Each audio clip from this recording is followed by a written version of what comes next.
করি। আমার যখন এক্সামটা হয় এইচএসসি, আমার এক্সামের মাঝখানে অ্যাকচুয়ালি আই গট ডিভোর্স। আমার এইচএসসির মাঝখানে আমার ডিভোর্সটা হয়। তো আমি এক্সাম দিতে পারবো আমি আসলে একটা চিন্তা করি। আমার আম্মু মানে আমার এরকম হয়েছে যে আমি সারা রাত কান্নাকাটি করছি, সারা রাত কান্নাকাটি করে ওইভাবে আমি এক্সাম দিতে যাচ্ছি, কান্নাকাটি করতে করতে যাচ্ছি।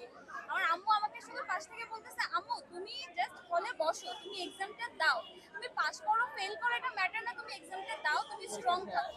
তো আমি আসলে ওইভাবে আমি আমি এরকম হয়েছে যে আমি লিখতেছি আমার চোখ থেকে পানি পড়তেছে, আমি আসলে এইভাবে এক্সামটা দিচ্ছি। সো আমি যেই মাপের স্টুডেন্ট ছিলাম এসএসসি জেএসসি পিজি সব আসলে জিপিএ 5 আলহামদুলিল্লাহ, স্কলারশিপও আছে, বাট ওই অনুযায়ী আসলে রেজাল্ট হয়নি। বাট ওই যে আমার সিচুয়েশন যদি আমি দেখি কিভাবে আমি এক্সামটা দিয়েছি, ওই হিসাব করলে আলহামদুলিল্লাহ আল্লাহ যেটা করছে আমি হ্যাপি। আমার অনুভূতি কি বলবো আসলে, সত্যি বলতে আম্মু আম্মু আম্মুর সাথে একটু ডিস্টেন্স ছিল, কারণ আমার ফ্যামিলি একটু কনজারভেটিভ আর আমি একটু কালচারাল সেক্টরের। সো আমার ফ্যামিলির সাথে আমার একটু ডিস্টেন্স ছিল, বাট ওই মোমেন্টটাতে আমার আম্মু আমাকে সব থেকে বেশি সাপোর্ট দিয়েছে। আমার আম্মু জাস্ট যা হোক তোমার রেজাল্ট নিয়ে টেনশন করার দরকার নেই, যা হবে হোক তুমি এক্সামটা দাও। আর সব বলছে যে দেখো তোমার লাইফে যারা এরকম করছে তারা তোমার খারাপ চাই দেখে তোমাকে আসলে আগাইতে দিবে না, দেখেই কিন্তু তোমার এক্সামের মাঝখানে এরকম করছে। সো তুমি যদি এক্সামটা খারাপ দাও বা না দিতে পারো তাহলে কি হলো, তারা উইন হয়ে গেল, তুমি কিন্তু লুজার হয়ে গেল। তো তোমাকে এক্সামটা দিতে হবে, তোমাকে লাইফে এগিয়ে যেতে হবে। তো আমার আম্মু আমাকে তখন ওই মোমেন্টে সব থেকে বেশি মোটিভেশন দিছে, সাপোর্ট দিছে। আই লাভ ইউ আম্মু।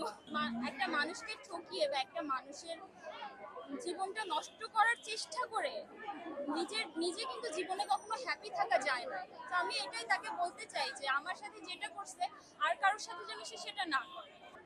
না না, আসলে ওইভাবে সংসার করা হয়ে ওঠেনি, যেহেতু আমার বয়স কম আর আমারও আসলে বিয়ের ওইভাবে ইচ্ছা ছিল না, যেহেতু আমি ক্যারিয়ার ফোকাসড আর যেহেতু মানে আমি গ্রাম থেকে উঠে আসিনি, আমার বাবা একজন পুলিশ অফিসার। তো আমার ফ্যামিলিরও ইচ্ছা ছিল না, আমারও ইচ্ছা ছিল না। অ্যাকচুয়ালি অ্যাক্সিডেন্টালি মানে এখন তো ডিটেইলে এত বলার তো আসলে আপনাদের টাইমও নেই বা আমারও টাইম নেই। তো অ্যাক্সিডেন্টালি আসলে বিয়েটা হয়, বাট তারপরে আমি আসলে জানতে পারি যে সে ড্রাগ অ্যাডিক্টেড, সে হচ্ছে প্রস্টিটিউট অ্যাডিক্টেড। সো এগুলা তো আসলে মানে তার সাথে থাকলে হয়তো আমার ফুল লাইফটা নষ্ট হয়ে যেত।